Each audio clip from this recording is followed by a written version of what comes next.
Hello everyone, this is As Muhammad Khan and I welcome you with today's segment student. Today we will discuss about the ionic compound. Yes student, ionic compounds means the compounds that are formed by the two different ions. One is cation and another is anion.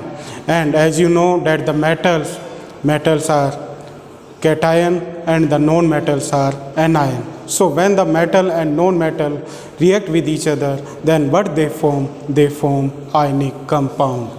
So what definition you will write in the case of ionic compound? The compounds that have the ionic bond in between the two different ions are known as ionic compound, like sodium chloride, magnesium oxide, magnesium chloride, calcium oxide. What are they? They are ionic compound. Now one by one we will discuss about them. Like the sodium, here the sodium have the one charge, one extra electron, and that will be given to the chlorine and it will become negative. And the ionic compound that we will get is NaCl, sodium chloride. Like this, here the magnesium have the two extra electron, and these two extra electron will be given to the oxygen student, to the oxygen. And what will it form? It will form the magnesium oxide. Like this, when the magnesium will be reacted with chlorine, then what will it form? It will form the magnesium chloride, in which the two chlorine ions are reacted with magnesium, and what will they form? They form magnesium chloride.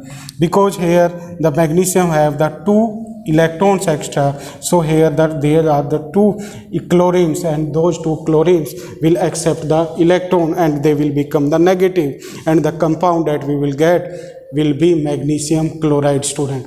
Now we come on the next, calcium oxide. Here the calcium have the two extra electron, and here the oxygen have the two less electron. That's why the calcium will lose its electron and the oxygen will accept the electron, and the compound that will be formed is calcium oxide. So with the help of this, what you understand student, that to complete the octet, to complete their octet, the metals can lose their electron and the chlorine can gain their electron with the help of the electrocovalency or electrovalency. With the help of the electrovalency, they can gain or lose their electron, and this tendency is known as electrovalency student. So to satisfy their octet, what they do? They lose or gain their electron, and what they form? They form ionic compounds, means the metal and non-metal form the ionic compound student. Next, now they have the opposite charges. That's why student, there is one force is found in between the two opposite ions in the form of ionic bonding, and that force is known as electrostatic force. Electrostatic force they have in between their two opposite ions, and due to that electrostatic force, the bonding that they have is known as ionic bonding. Ionic bonding they have, in which the one ion like cation can lose their electron and anion can gain their electron, and with the help of that they make one bonding, and that bonding is known as ionic bonding student. So it is about the ionic compound. Now we will discuss about the physical properties of ionic compound. So first property that we will discuss is physical nature student.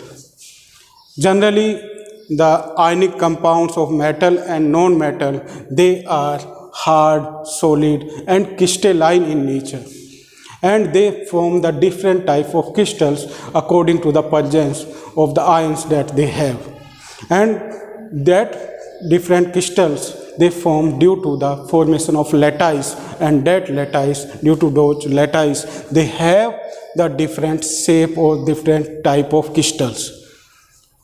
Now we come on the melting and boiling point. In general, the ionic compound like sodium chloride, magnesium oxide, magnesium chloride, what they have, student, they have high melting and boiling point. Now, why do they have the high melting and boiling point, student? Because they have the strong force of attraction, that is known as electrostatic force, in between the two opposite ions, due to which they have the high melting and boiling point to break that electrostatic force or to break that ionic bonding. That's why they have the high melting and boiling point.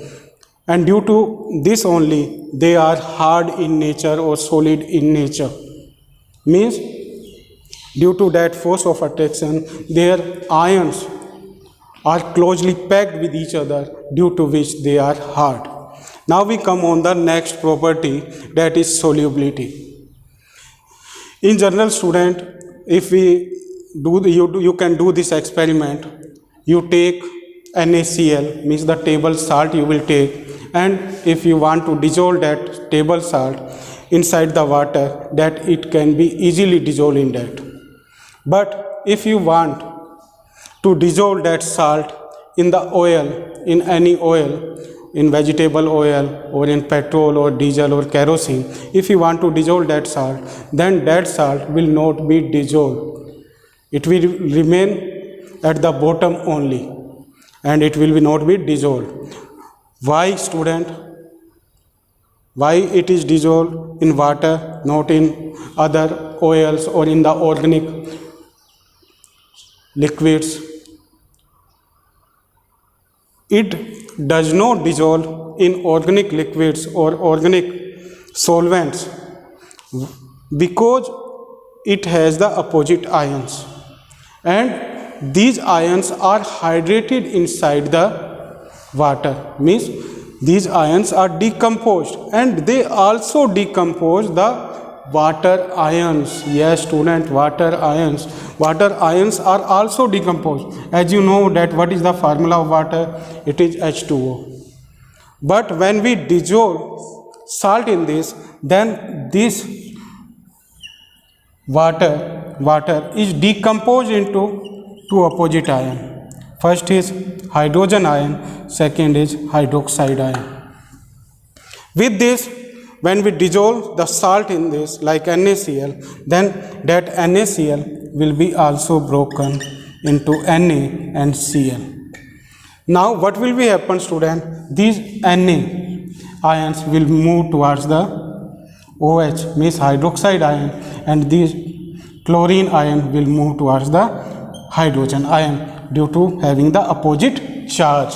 So due to this hydration or due to this ionization, the salts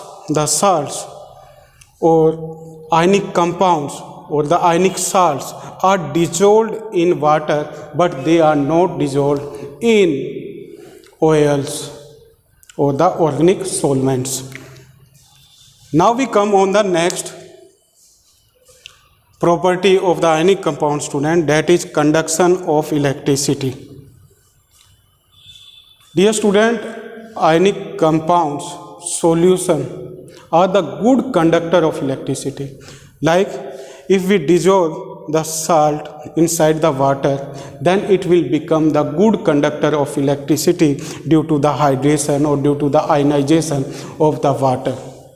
So in the soluble form, the ionic compounds are the good conductor of electricity, but if they are found in a dry state, then they don't pass the electric current.